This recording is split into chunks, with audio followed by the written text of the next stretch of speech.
Hi, I'm back talking about my chronic active Epstein-Barr virus. And today I went to my primary care doctor. I have a new one because I had to change my Medicare. I changed it to Freedom because I get $85 free groceries, which is great.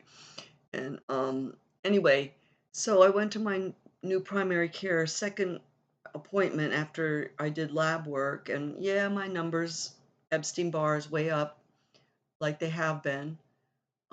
This is the third time I've been tested for it, and I was diagnosed in January 2020. Um, if you have it, you know that prognosis is 5 years from diagnosis, and I don't feel like I'm dying yet, but I've done a lot of things. I've talked about it. I've done several videos about this, but I want to do a little update because my new doctor under my Freedom Medicare is very holistic, and she's like 100% on board with everything I'm doing. She said, all the supplements I'm taking, which I have recorded, I have them on YouTube. You look at my CAEBV supplements, and I added a couple, which was the boron and the quintarian. Those are mostly the only ones I added. But I do the exercise, I eat healthy. She was really, 100% with my lifestyle and my supplements. Um, she's holistic, and she recommended some YouTube people to me. But I just want to tell you that I'm still hanging in there, I'm still here. I'm gonna be 72 next year. I mean, next month. I wish next year. Anyway, the year is already gone, so I'm gonna be 72, and I still have that 4 hours of energy every day.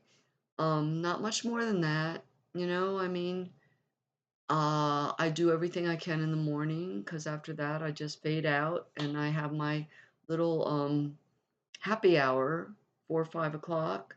I just drink Chardonnay, maybe a beer instead, one or two, that's it. And but I can't dance like I used to. I went to a dance the other week. I mean, the other day, 4th of July, I went to a dance, and I got really winded and my heart was pounding and my legs are weak. I can still dance, but I have to take a break a lot. And I'm still doing my water aerobics twice a week, 1 hour, and usually I do pretty good. A couple times I can barely do it. I might have to get out early, or I might have to do more slow motion, less reps, but I still pretty much do it. I can, sometimes I go to the 1 mile, 1 mile stepping aerobics at the clubhouse here. Bear Creek Village, by the way, if you're looking for a place to retire, come here. We have lots of homes, less than 100,000. You have to pay lot rent though. But we have a lot of amenities and we have exercise groups and good things going on. And you could be my friend, move in. So anyway, I'm in Ormond Beach, Florida. Beautiful place, only 3-4 miles from the beach. I mean, I've been here 6 years. I can't think of a better place to be in your retirement. So come on down. And if you have the my doctor today said, don't call it your disease, don't call it your disease, don't claim it, like push it away, like, it's like it's just an invader, it's not mine, right? So that's what she was telling me. She was cool. She said everything I'm doing is good. She gave me some more YouTube people to watch. She told me to do more exercises to redistribute my energy, um, because like I said, I have very little, almost no pain anymore because I do the cannabis, medical cannabis, and I had stem cells. If you watch my past videos, she was a little concerned about stem cells because you can actually get more disease from stem cells, and she tested me for a lot of things that she thought that I might have come on to me from the stem cells, but I was good in everything. When she did a whole extensive blood workup, the only thing that was bad was my friggin' Epstein-Barr, right? It's the only thing, and she said it's definitely, causing my chronic fatigue and everything else that you know, is keeping me from being vibrant because I've been seriously health conscious since I was 19 years old. I met my first husband when I was 19. He was a vegetarian and all his friends were, and that's when I started to become health conscious. I became a vegetarian. This is all my stories. I told my whole life story, but in a nutshell, I became a vegetarian at age 19, and at age 25, I moved to California and I became a Seventh-day Adventist, and they're vegetarians. And at that time, I stopped any alcohol, we were smoking pot, stopped any drugs, alcohol, and all that stuff because they were very strict about all that stuff. And I was in that church for a long, long time. I mean, like almost 2 decades. And afterwards, I've always been, and also when I was 21 years old, and it's in my life story, which is all on YouTube. Follow me. I mean, you got to look it up. It's kind of hard to follow, maybe. I tried to put it in order. You have to look at my playlist if you're able to do that, because I got them in order on my playlist. 4 seasons of my whole life. I told all my darkest, deepest secrets. Anyway, it's interesting because she said we need to get to the bottom root. Where did this Epstein-Barr come from? Because we know it's from mononucleosis, which I never even knew I had it. But, according to everybody, almost everybody's had it by the time they're age 30. And I did a lot of kissing, even before I was 20, a lot of kissing. I probably had it, didn't know it, because maybe it wasn't that bad. My parents never took me to doctor unless, I mean, I got hit by a car once. They didn't even take me to doctor, so I'm sure I had it probably when I was young, the mono.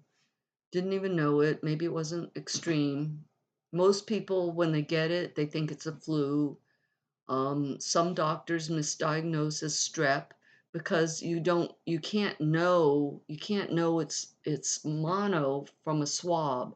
You have to do a blood test. For Epstein-Barr, it has to be a blood test. There's no swab or any way else to detect it. And most doctors back then, um, I mean, I grew up, I was born in 52, I probably got it in the 60s, and doctors weren't doing blood tests for when you had when you were sick, and I didn't even go. My parents didn't bring me, so I didn't know I had it. I know I was sick a few times, but that was probably one of them. Anyway, now I'm starting to ramble. I'm sorry. Bear with me. But she told me that we need to get to the core of this. So she was talking about, which I already knew, that stress triggers. So everybody has Epstein-Barr in their system because everybody had mono. Whether they knew it or not, everybody had mono. And it's a herpes disease. It lays latent in your system and it needs something to reactivate it. And most people never get reactivated, or maybe they'll get reactivated 1, 2, 3 times, but it's not a big deal because they get over it again. But I'm chronic. I've been diagnosed chronic reactive. Now this is second doctor, and I've been tested. This is the third time I've been tested. It's 2 different doctors that have given me the diagnosis, chronic active Epstein-Barr disease. And on the Facebook website, the support group, which I used to really recommend, they tried to tell me that you don't have it exactly because it's so rare. We get the reactivated, but, the chronic, is so rare. But I've had two doctors now diagnose me, and I'm friggin' tired all the time, and that's my main symptom is the chronic fatigue, sadly. But I've been very health conscious with diet and exercise and total lifestyle ever since I was 19 years old. And she told me that's definitely helped me a lot. She's on board with me. All the supplements I take, which I did another YouTube, look it up, CAVB supplements. I put all those out there.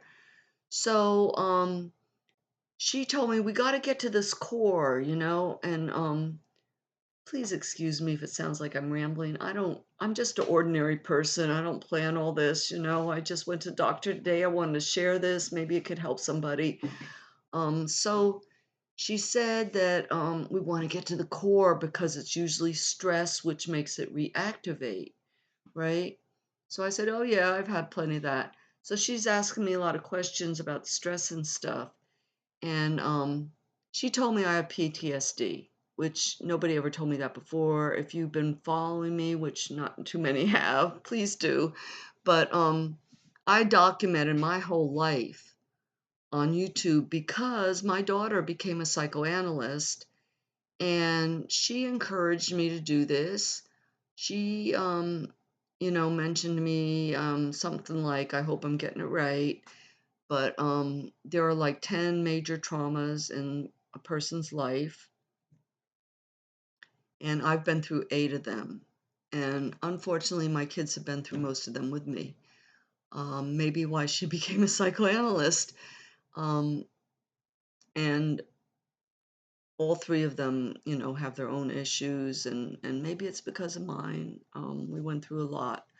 So, anyway, I know I've been through a lot. I've been through a lot of therapy. I've been to psychiatrists and, counselors and all that stuff. Um, and I done a lot of, I've been a born again Christian since I was 25, where I've been really into the Word, and that's what helps me the most is just my faith because I cling to Jesus and He helps me get through each day. But also, I believe, my mantra is I do my best, let God do the rest. And that's the way I've lived my life, and I'm going to be 72 next month. So she told me I have PTSD, which I never heard before, but it kind of makes sense because I told her about, just a couple of the things that happened to me in my past, and she said, you definitely have PTSD. So that can be triggering the Epstein-Barr for me, and I just went through a really ugly, horrible thing because um, I hadn't dated or been with a man for years, and I was starting to see somebody a lot and having a lot of feelings for him.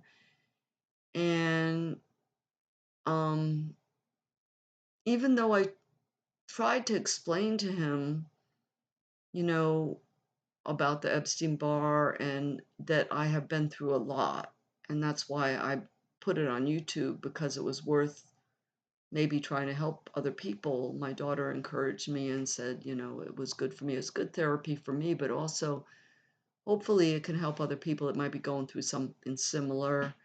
Anyway, I tried to help him know that, I'm emotionally sensitive, because I've been through so much. But he totally disregarded that, totally just disrespected me, hurt me, embarrassed me, over and over and over to where, I have to cut that off. And thank God I wasn't that deep into it. So good thing. Um, just, a few months. So be careful if you're there because you need somebody to be supportive who understands, and somebody who doesn't even care, just looking out for, a good time. You need somebody who really who cares, you know? I see myself as a strong person, a Sigma personality. I've become strong because I had to, because of all the traumas I've been through, and I am a survivor. But I'm still very delicate emotionally. And if you're going to be with somebody, you got to have somebody that can appreciate all that. And sadly, that's hard to find, because you got to have that attraction also going back and forth. Anyway, that's it. That's my update. I hope you appreciate it. I hope it might help you. And I hope that you have faith, because that's what gets me through each day. I believe Jesus Christ is my Savior. He helps me. And I hope you also watch my short if you can. If you Google, I don't know, it'll come up. If you're subscribed to me, you'll probably see it. If not, and please do subscribe, give me a like, it'll help me. But on the short I just did about Project 2025 and Agenda 45. Watch that, it'll help. Maybe it'll help you. It'll help me anyway if you like me. Thank you. God bless.